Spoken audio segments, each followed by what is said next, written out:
the slides? Yeah. Yes, perfect. Okay, great.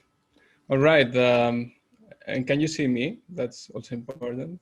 Yes. Yes. Yeah, right. Okay.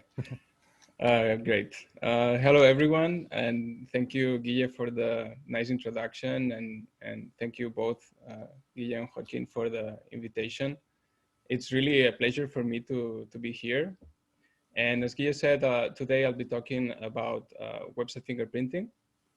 Website fingerprinting it's a kind of traffic analysis attack that allows an eavesdropper that is passively looking into the network traffic of a user to recover the browsing history of that user. Even if the user is browsing the web through encrypted channels such as HTTPS or even anonymous communication systems like Tor. And so there has been a lot of research in this field in the last 2 decades. And interestingly, two opposed views have emerged in the community. On the one hand, we have papers that show that the attacks are very accurate and that we should take this as a very serious threat. And on the other hand, we have a bunch of papers that show that these attacks might not be as accurate in practice as these other papers claim them to be.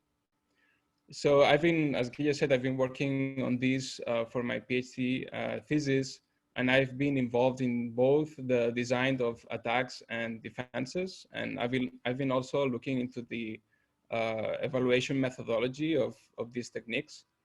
And I think that puts me in a good position to talk to you about these two sides of the community that are a bit in conflict or in contradiction, and also to assess the threat that these attacks pose to web users.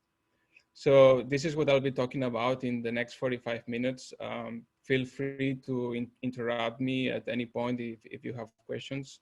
And hopefully by the end of this talk, you will have a better idea of whether you should be afraid of website fingerprinting or not.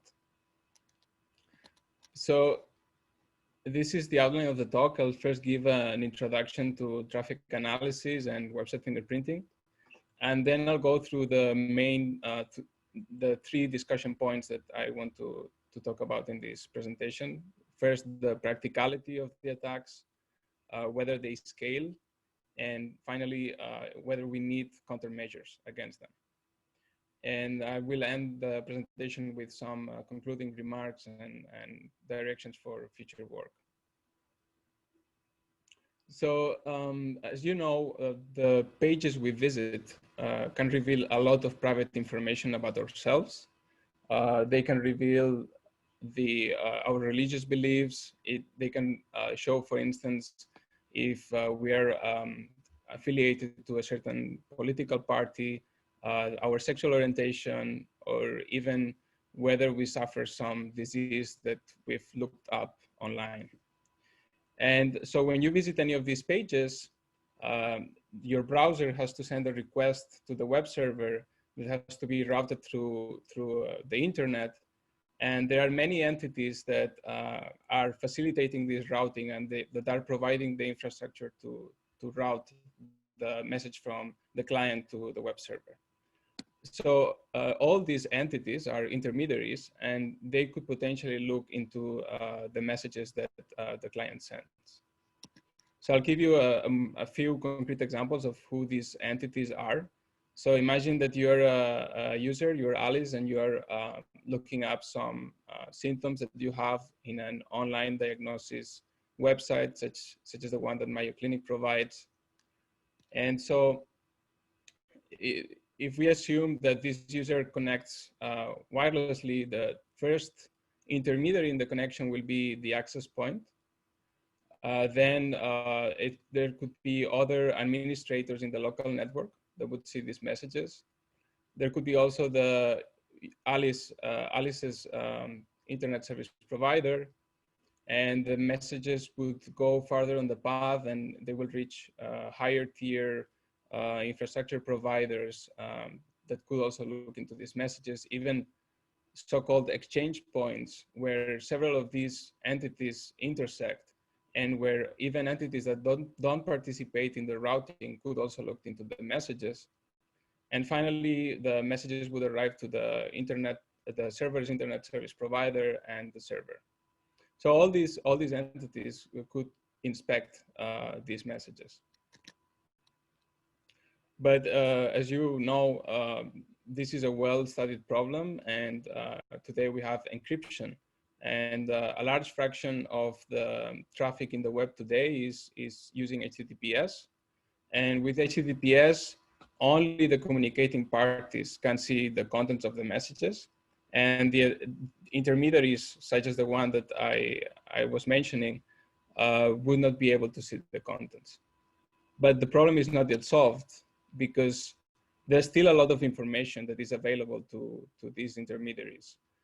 Some examples are, for instance, the source and the destination IPs, the length of the messages, and also timing information, such as the duration of the communication. All this data, it's called metadata, because it's data about the communication itself and not the contents. And metadata can also reveal a lot of private information. Traffic analysis are actually a family of techniques that exploit this metadata to extract private information about the contents and also the communicating parties. And there are many examples of traffic analysis attack, especially in the military. There are very well documented cases of the use of traffic analysis during warfare, but there are not so many cases that we know of in the internet, in particular because it's a passive attack, so it's very difficult to detect. And in this slide, I'm showing some examples of traffic analysis attacks that have been proposed in the academic literature. I'm not gonna go through all of them. Maybe one that is relevant for this audience would be the use of traffic analysis to de-anonymize cryptocurrencies. I think that it's a well-known fact that so there are some papers that show, for instance, that it's pretty easy to use traffic analysis to trace Bitcoin transactions. And another traffic analysis attacks is website fingerprinting, which is the focus of this talk. So an analogy that I think helps understand how important this metadata is to think of a library where the content of the books is the data and the covers of the books are the metadata. So for instance, the color of the cover, the author, the title, how thick the book is, and so on. It doesn't seem like this metadata, the cover, the information in the cover is a lot of information, but it's actually what allows you to navigate through the library and find the book that you're looking for. So in some cases, it could be even more useful than the data itself. And the intermediaries that I was talking about before would be someone who is in the library with you or behind you and is looking at the books you're reading and taking notes and recording details such as how much time you're spending on each book, the color of the covers of the books you read, and so on. And all this without you noticing, right? So this is very creepy. And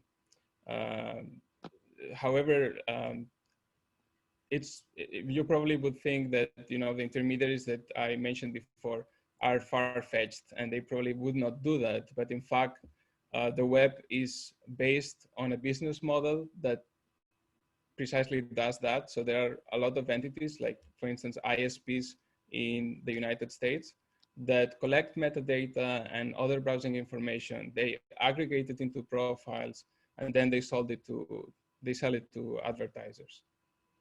And also we know that, for instance, because from the Snowden revelations, we know that security agencies use this metadata for surveillance programs as well. So clearly we would like to have tools to prevent this and to protect web users from this. And I don't know what you would do in the library, but in the internet, we have Tor. So for those who don't know, I'm going to give a brief introduction to Tor. Tor is a communications network. It's composed by thousands of relays that are spread over the world and that are run by volunteers. And the way it works is by proxying the messages that the user sends through three relays that are chosen from the network. And the messages are encrypted in layers, similar to a matryoshka, where each doll would be a layer of encryption. So the user chooses three nodes, and then it builds the matryoshka with the characteristic that each doll can only be opened by one of the nodes. So when the user sends the matryoshka, the first doll can only be opened by the first node. And then when they open it, they see the address of the next node, and then they forward it. Then the middle node opens the next layer. They find the address of the third node, and then they send it again. And finally, the exit removes the last layer and forwards the message to the web server. And by doing this, what Tor achieves is that network eavesdroppers, like the intermediaries that I mentioned, and even the nodes themselves, if they are not all colluding, cannot correlate the users with the web pages that they are visiting. So moving on to website fingerprinting. Website fingerprinting is an attack against Tor. It allows an adversary, such as the ones that Tor is supposed to protect against, to identify the pages that the user is visiting. So it defeats the purpose of Tor.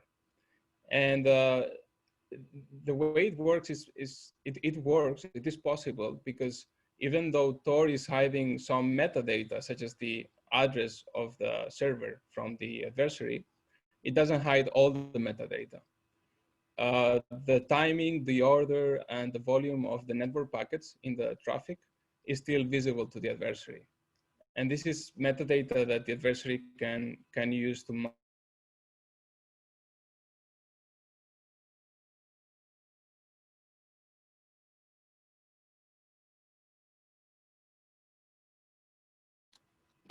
is that because pages are very different, they have very different content, they have different images, they have different styles, they're running different scripts that do all sorts of different stuff. All these differences can be observed in the traffic of the traffic that is generated by visits to these pages. So if the traffic that is generated to a page by visiting a page, is unique to that page and it's persistent, meaning that every time that the user is visiting that page, we will see similar patterns arising, then the adversary can use that as a fingerprint of the page, and then they can just identify the page from the traffic. So this is the main intuition behind the attack. And but how does it work in practice? So in practice, it's the way it works is by it's divided in two steps. So first, the adversary has to collect a lot of samples from a bunch of web pages. Then from those traffic samples, it will extract some features, and they will train a classifier, a machine learning classifier with them. And then in the second stage, the adversary will use that already trained classifier on the traffic of the victim. So then the classifier will output a guess of what was the page that the victim visited. And this, so this black box that that I was showing in the previous slide is actually a machine learning classifier. And I'm not going to go through all the attacks that have been proposed in the literature because they all use different classifiers and different features. But I'm going to mention the state-of-the-art attacks, which use deep neural networks. And in this case, they don't manually specify the features. They let the neural network extract the features automatically. And the input is just the raw sequence of packet directions. So that's how they represent the traffic trace. So it's just a sequence of ones and minus ones where the sign encodes the direction of the packet. Okay, so any questions so far? Is the idea of how the attacks work clear to everyone? Or feel free to ask any question. Yeah. No, I was saying it's clear. Okay. For me, at least. Okay, great. And okay, so before I continue with the attacks against Tor, I want to point out that this attack is also effective. It has been shown to be effective on HTTPS. In HTTPS, the goal of the adversary is a bit different because the adversary, if the adversary sits close enough from the victim, they can see the domain name from the DNS resolution, because most DNS today is in the clear. And then what they need to know is just like which specific page within that domain the user visited. And so for instance, here, the adversary knows the user is going to Wikipedia. They want to know which specific page in the Wikipedia they're accessing. But the fact that these domains are in the clear is something that is going to change in the future. So there are several proposals to encrypt the DNS resolution, to encrypt the communication between the client and the recursive resolver, which is the machine that will perform the DNS resolution. And one of the most popular proposals is to use yet another HTTPS connection. So there will be two HTTPS connections, one to the web server and one to the resolver. And it seems that would fix the problem, but actually in an early, in a work that we presented earlier this year, we analyzed this proposal, which is called DOH, and we saw that actually it still leaks information about the web page visits. So not only leaks information about the domain, but it also can leak information about the web page itself. And this is by just looking at the DOH connection, not even looking at the connection with the web server. And this is because when you are visiting a page, you are not only resolving the primary domain name, you're also resolving domains for other resources and third parties that are present in the page. And this set of third parties can be quite unique to the page as well. So, okay, so this is just to show that website fingerprinting is also effective can be effective on HTTPS. But in this talk, I'm gonna focus in Tor. First, because Tor users have greater privacy needs. That's why they use Tor in the first place. And second, because Tor is supposed to protect against website fingerprinting. So the threat model of Tor includes adversaries, such as the one that can deploy a website fingerprinting attack. And so Tor should protect against it, but it seems from the research that it doesn't. So even though in the first papers, the attacks were not very accurate, as the attacks became more sophisticated and they refined the features that the classifiers used, the accuracy increased to the point that in 2013, the first attack that achieves more than 90% accuracy was presented against Tor. And from there, the attacks only became more and more accurate. And these two last attacks are the neural network-based attacks that I was talking about before. Now, these attacks have been criticized and they've been criticized by the Tor community, and others have followed. And the critique is that they, in the evaluations, these papers are making some assumptions, and the assumptions are giving an advantage to the adversary that uh, might not happen in practice. In practice, this adversary might not have this advantage. So to give you an example, when they evaluated these attacks, they collected um, the data sets to evaluate the classifier under the exact same conditions. So with the same laptops from the same location, from the same network, and so on. And so with this, they were implicitly assuming that the adversary can replicate the setup of the victim perfectly. And this might be very difficult to do in practice, and especially if you're targeting many, many different users. So I'm going to go through some of these assumptions now. And I'm going to first give you an example of what I'm talking about that I think illustrates very well the problem. So this is the histogram for sample sizes. So the sizes of the traffic traces that we collected for the Google homepage back in 2013. And when we looked at this histogram, we saw that it clearly has, it's a bimodal distribution. And so this kind of stood out. And then when we looked into the screenshots, we saw that we had crawled two different versions of Google. It happened to be that it was on Valentine's Day, and these larger traffic traces corresponded to the doodle that Google was showing that day. And so this shows how location and timing can affect the way that the page is presented to the user.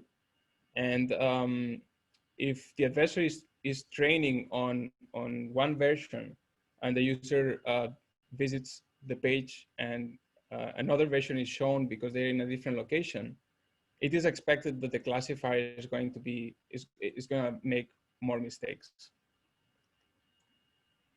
So these are some of the assumptions that we identified. I already talked about time. They assume that the websites are static. They assume that the adversary and the user are in the same location, and that they are using the same, exactly the same setup. So the same browser version, the same hardware, the same network, and so on. All these because when they evaluate the attacks, they're using exactly the same data set for training and testing. And another assumption they made was that users are browsing the web sequentially.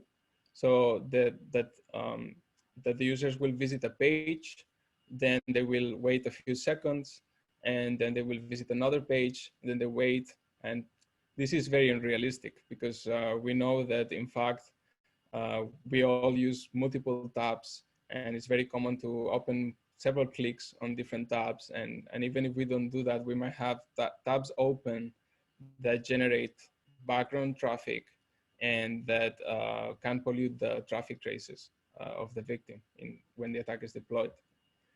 So what we did was to test these assumptions, and to test them, we identify the most relevant variable for each assumption, and we control for that variable. So for instance, to test time, how time affects the accuracy of the classifier, we collect data sets over time on different dates. And then we train and test. So these data sets are collected by varying only the time. We fixed the same network, the same laptop, and so on, same location. And then we train and test on one date. This would replicate what prior work did. And then we train on one date and test it on a different date to see what would happen if the assumption did not hold. And these are the results. So for instance, in the case of time, when only 9 days, when the data is only 9 days apart, the accuracy of the attacks decreases by more than 30%. And then when we did it for different location and different Tor version, we see also a substantial decrease in accuracy. And then for multi-tab, only for opening two tabs at the same, almost at the same time, so actually half a second of difference, we see that the decrease in the success of the attack it's very dramatic. It basically the attack becomes almost useless. And so this shows that when the assumptions do not hold, the attack is not as effective as it had been shown in the lab evaluation. And I want to mention that recently there has been some research that has tried to break these assumptions, so to make the attacks work even if the assumptions are not met. And for instance, there's some papers that try to do multi-tab attacks by trying to find a good split in the traffic trace that separates the different page loads of different tabs. And also we've pointed out that in some cases when, for instance, the adversary is targeting a specific user, the adversary can try to gather some prior knowledge and try to, for instance, learn what's the Tor browser version that the user is using. They can try to learn where the user is located. And then they can try to match these variables and collect the data in a way that it will match the setting of the user. And this way they will improve the accuracy of the attack. So I would say that the main takeaway of this first part of the talk is that the evaluations in prior work, they had some biases because they didn't consider a realistic scenario, but that in some very specific cases, such as in targeted attacks, the attacks can still be quite effective. So we shouldn't completely dismiss the attacks. And also it's important to note that there's research that is trying to break these assumptions, and that we should revisit all these more realistic evaluations in the future and see if they're still holding or not. So all this brings me to the next point of the talk, which is so imagine that all these problems that I mentioned are fixed and that the attacks are very accurate in these more realistic scenarios. There's still a more fundamental problem, which is that there are right now billions of pages in the web, and these evaluations only used hundreds of pages. So this begs the question of whether these attacks would scale to the size of the web. And even if they do not scale and they're not as accurate in general, I think it's interesting to know whether there are specific pages that are actually vulnerable. So even if they in average they are not accurate, whether there's some specific page that is affected, especially because of the features it has. And I think that's important to know to assess the threat of website fingerprinting. So before I continue, is there any question so far? Can I ask a question, Guille? Yeah. Yeah, sure. I was just wondering, before you move to the next part, I was just wondering, do you know, or are you aware about a kind of methodology, existing methodology, something that can help to quantify the inference, the impact of leakage of metadata? So as I was saying, like from this talk, most of the papers use just like they measure this leakage by just evaluating the attack. Mm-hmm. But I am aware of some papers that use some more like information theoretical approach, and I think that actually that's a very interesting direction. I think that would be kind of more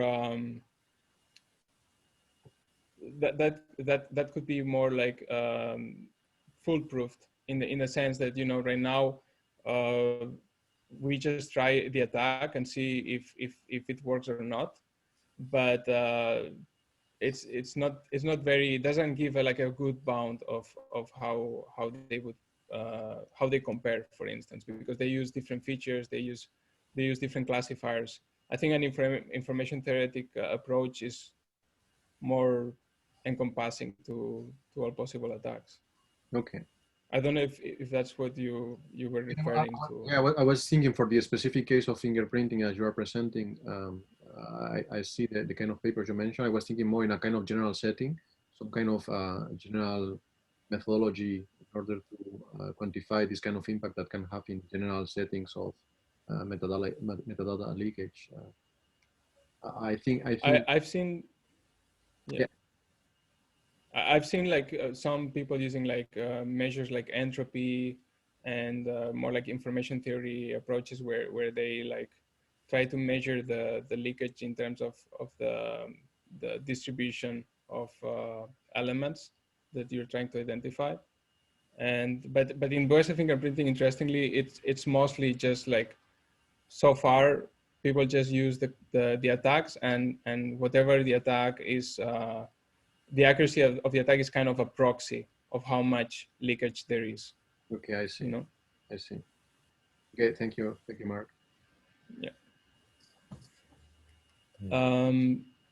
So yeah, so okay, so I was talking about scalability, and how prior work also made some assumptions in that respect. So for instance, they assumed that not only that the world of all possible pages, it's very small, of the order of hundreds of pages. They also assumed that the adversary can train on all possible pages. And this is very unrealistic because there are billions of pages, and it would take a lot of resources for the adversary to train, to collect data for all the pages in the internet, and to train the classifier. And we've seen that time has an effect. So they will need to keep these data sets up to date and crawl continuously. So it's very unrealistic. It's almost impossible to do that. And what people are doing now with the attacks is to design attacks that don't require the classifier to be trained on all the pages. This is a kind of a more realistic scenario. And in this case, the attack only wants to detect whether the user is visiting a specific page from a set of monitored pages. So it's kind of a binary classification problem where the adversary only wants to know if the user is visiting a monitor page or not. And in these kind of problems, where the thing you're trying to detect is has a very low base rate. So for instance, in this case, you know, the monitored set is going to be a small set compared to the size of the web. You have to be careful with something called the base rate fallacy. And for those who don't know, I'm going to just give an example of what it is. So imagine that we have a website fingerprinting attack that in the lab evaluation, it showed that with 88% 88% probability, it identifies a monitor site correctly. So this is the true positive rate. But 5% of the time, it's identifying an unmonitored site also as a monitored site. So it makes a false positive error.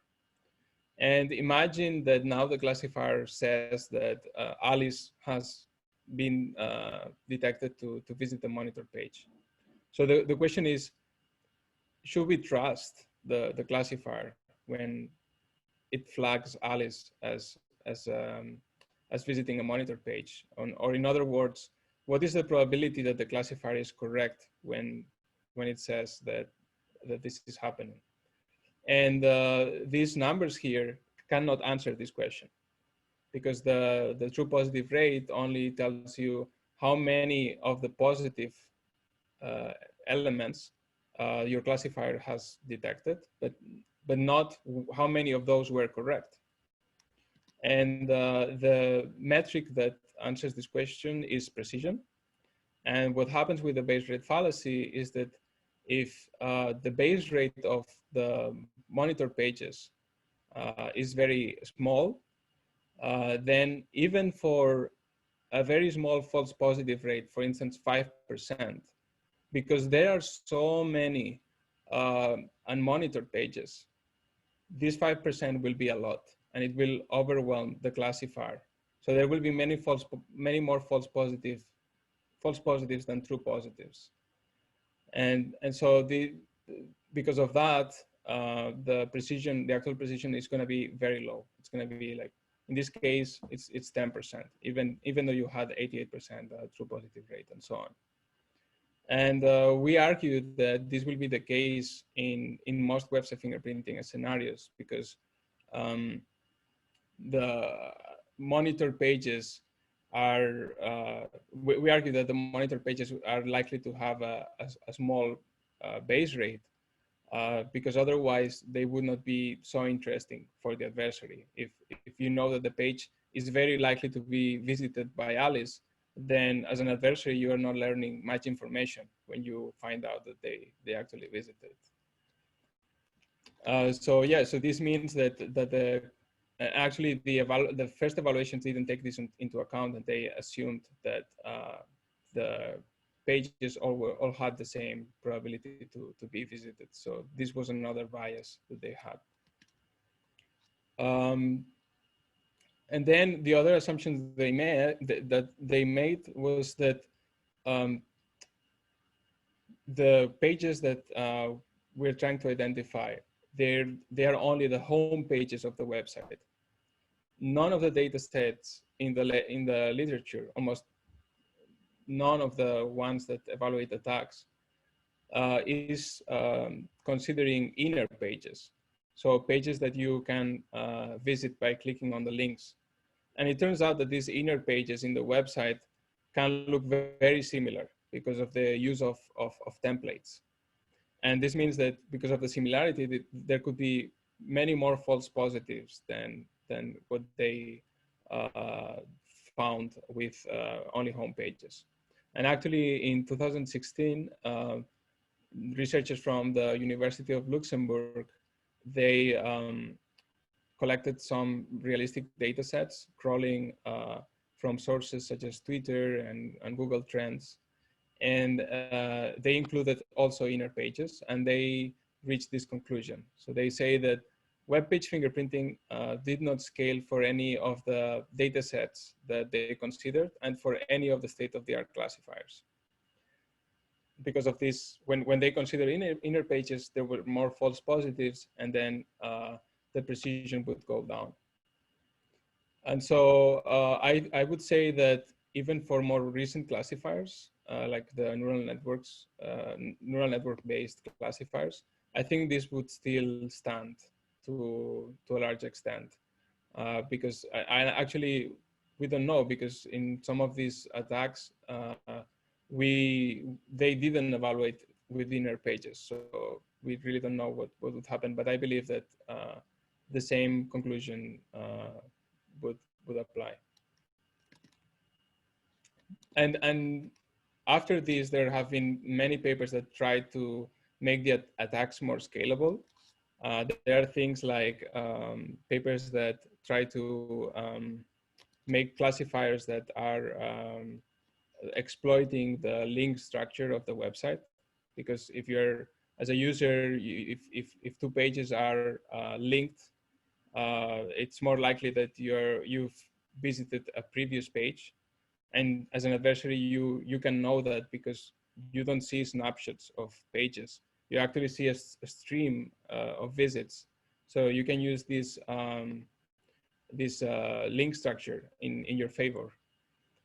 But I think that the thing that worries me the most is this paper that was published in 2020 this year in PETS, and where they presented that an adversary can use web oracles to reduce the false positive rate of the attacks. So you can think of a web oracle as a service that the adversary can use to query whether a website was visited at a specific time. And it turns out that these oracles reply with very accurate answers. The less they are the most accurate when the pages are having a low base rate. So they kind of compensate the base rate fallacy that you would find in website fingerprinting and reduce dramatically the number of false positives. So these website oracles are very scary, I would say. They're actually very accessible to even kind of weak adversaries, and they are cheap to use. So for instance, an example of a website oracle would be the DNS cache of the exit nodes in the Tor network. They show how they can crawl the exit nodes and just by the time of the responses to the DNS know if a website was cached or not. And so, yeah, I think this is something important to assess the threat of website fingerprinting. But I must say that in this paper, they also make the assumption that the users visit only the home pages. So I think we need to really understand a bit more what would happen in the case of inner pages here as well. And another scenario where website fingerprinting is very threatening is in Tor Onion services.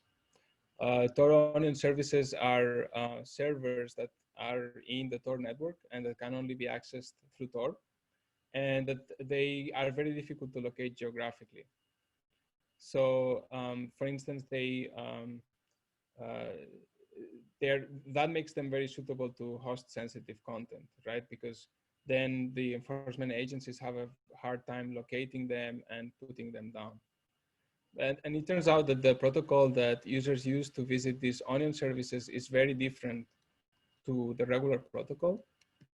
And some researchers in 2015 found that they can distinguish visits to onion services from regular sites with very high accuracy. And this is very bad news for website fingerprinting, because then the adversary can just filter out all the visits to the regular pages and focus on the visits to the onion services. And since there are many fewer onion services, the attacks are potentially more accurate.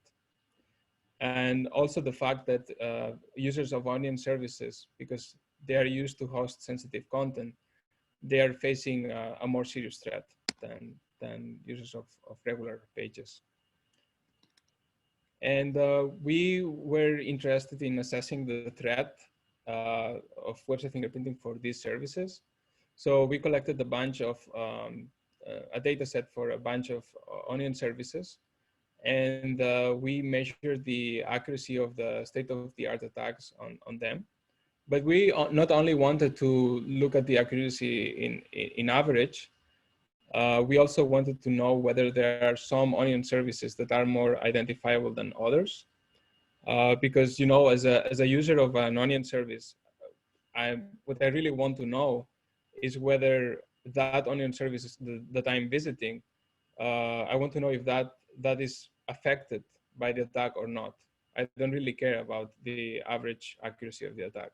And as an operator of the onion services, I also mainly care about whether my onion service is affected or not. So we did this analysis, and in this histogram, it's a histogram of classifier success. So for instance, in this bar, in the rightmost bar, you see websites that had perfect accuracy in all the attacks. But then there's a long tail of onion services that that were not affected by the attacks or were almost immune to the attacks. So I think these onion services were very interesting because and that, so what we wanted to know is what features they have that make them resistant to the attacks. So we did a thorough analysis of the features, but I'm not going to go through the analysis. I'm going to show this representation of the misclassifications, which I think it tells the same story. And so this is a graph of misclassifications where each node is a website and an edge means a misclassification between two websites. And what we see is first that there are pairs of websites that are consistently misclassified with each other. These are websites that were very similar in the features of the classifiers. We also see that there are some clusters of websites that they are misclassified between each other. And when we looked into these clusters, we saw that most of the pages in a cluster have a very similar page and that they are all very small. And we think this is because in average, the size of an Onion service is already much smaller than a regular page. Most of Onion services don't have any dynamic content, and there are a lot of them that are just text. So the total size of the trace was a very important feature.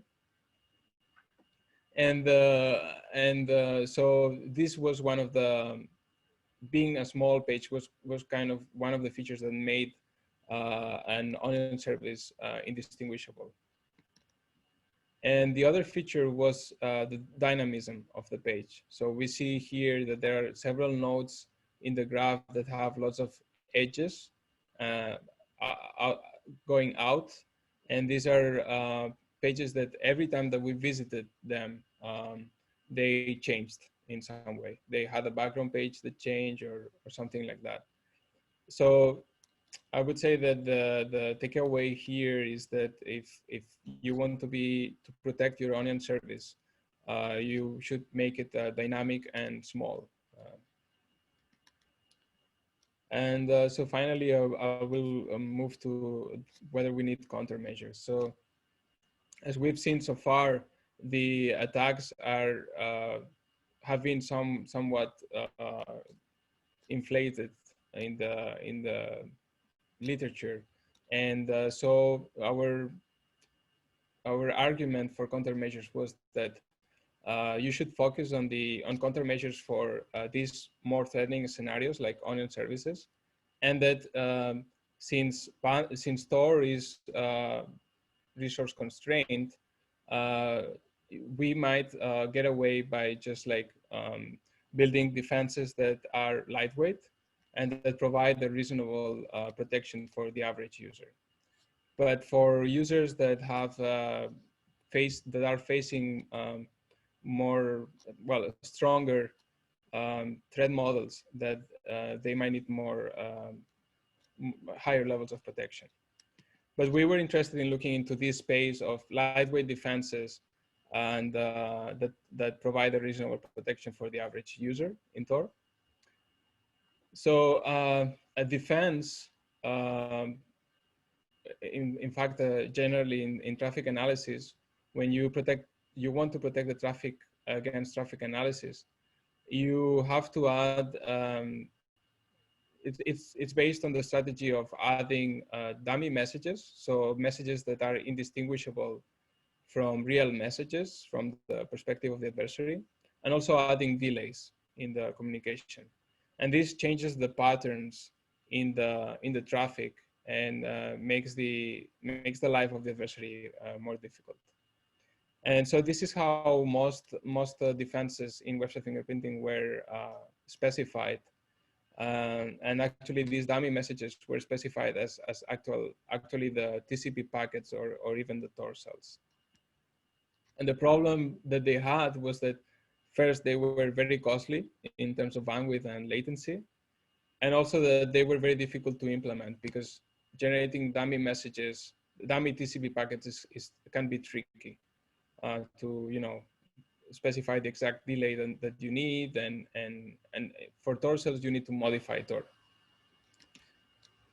So the main idea that we had was to implement the defenses at the application layer, and we argue that defenses that are implemented in the application layer can be as effective as these other defenses that were specified in the TCP or TLS or Tor layers. And we argue that they are as effective because the identifying information that the attacks are exploiting originates at the application layer. These are the sizes of the images, the sizes of the styles, the dynamic content, and all these are resources in the page. And if you are able to hide these features at this level, then the pattern should follow down the stack, and they should also be indistinguishable at the TCP level, which is what the adversary sees. And this has some advantages. First, you don't depend on Tor to implementing the defense, because it will run on top of Tor.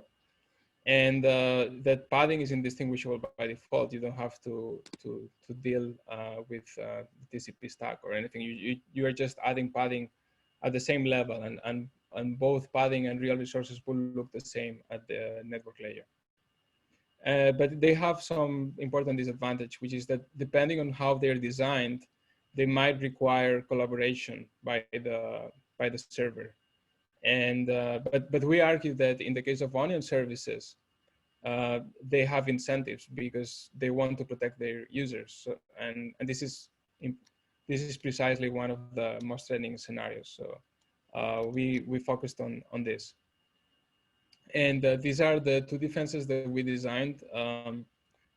The first one is Llama. It's a client-side defense. The main idea is that it randomizes the HTTP requests that the browser is sending. And the other one is called Alpaca, and it's a server-side defense. It's actually the first server-side defense that has been proposed for web-side fingerprinting. And the idea here is that, so we implemented it as a script that the onion service operator will run, and the script crawls the directory of the web server and adds padding in the content of the page. And so to clarify, these are two independent solutions. It's not a client-server solution. And I will focus, in the interest of time, I will focus on the server-side defense because it's more unique. So Alpaca assumes that the only features that are important about the page at the application layer are the number of objects and the sizes of these objects, because in the end they will be encrypted, and it doesn't matter what type of object it was really from the point where the adversary is observing. So the strategy of Alpaca is to, given an original page and a target page, match the sizes of the objects and the number of objects in the original page to the ones in the target page. And we didn't want to have any impact on the user experience. And so we came up with some tricks to add this padding in the page so that the page is still presented in the same way to the user, but the padding is still running in the wire. So for instance, we added some comments in the HTML, or like we added some random strings in the metadata of the images, in the metadata section of the image, or we used the CSS style, the hidden CSS style, to add fake objects in the page. And the way the target page is selected,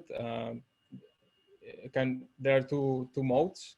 One is to fix a specific page and make the objects in the first page look the same.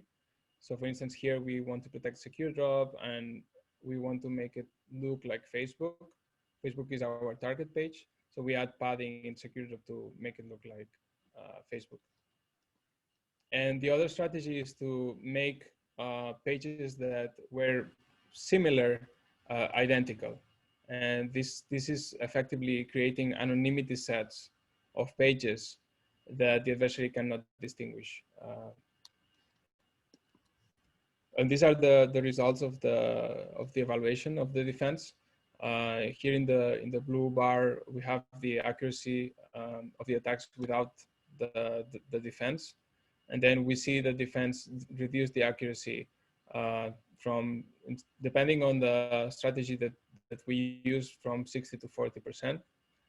And the bandwidth and latency overheads are comparable to the defenses that were implemented at the network layer, while Alpaca is much easier to implement and deploy. So I'm gonna move to the conclusions. First, so as you've seen, there has been some tension in the community with some papers that are contradicting each other. Some say that you know, the attacks are devastating, and some others are like pointing out at some biases in the evaluations. And I think that this interaction between these two sides has been very beneficial, and that we've made a lot of progress, and that we have a better understanding of the threat that web-safe fingerprinting poses. Also, another point is that even though previous studies were overestimating the success of the attacks, we shouldn't dismiss the attack completely. There are some specific scenarios that have been overlooked, and there might be others where the attacks can be actually fairly accurate, such as in onion services or in HTTPS. And also, as I shown in the last part of the talk, the lightweight defenses can offer reasonable protection to the average user, while they're easier to implement and deploy. But that we should revisit these in the future as more realistic attacks appear. And finally, I would like to venture a bit on the future of this field. And so first, I want to point out that this list of biases that we identified are not a complete set. So I think that evaluations in web-safe fingerprinting should incorporate, and some of them have already incorporate this more realistic evaluation to have bounds for the accuracy of the attacks that can inform the deployment of countermeasures or not. And also, so right now, and this is actually something that related to Joaquin's question. Right now, the state-of-the-art way to evaluate the defenses is to use, to just like apply the attacks that we have. And you know, that doesn't guarantee that in the future, there will be another attack that will actually break our defense. So it would be very good to have some kind of provable security, like we have in crypto, for defenses that are more theoretical, that give theoretical guarantees about the effectiveness of the defense. And finally, that I think that these website oracles that have been shown in this recent paper, I think they're very scary, and that we should try to understand a bit more how accurate they are in the case of having inner pages, but also whether there can be ways to induce false positives in the oracles. So not only in the attacks, but also in the oracles. And yeah, I think that's the end of the talk. So thank you very much for your attention, and I'll be happy to take any questions. Okay, thank you very much, Marc. Thank you for the talk.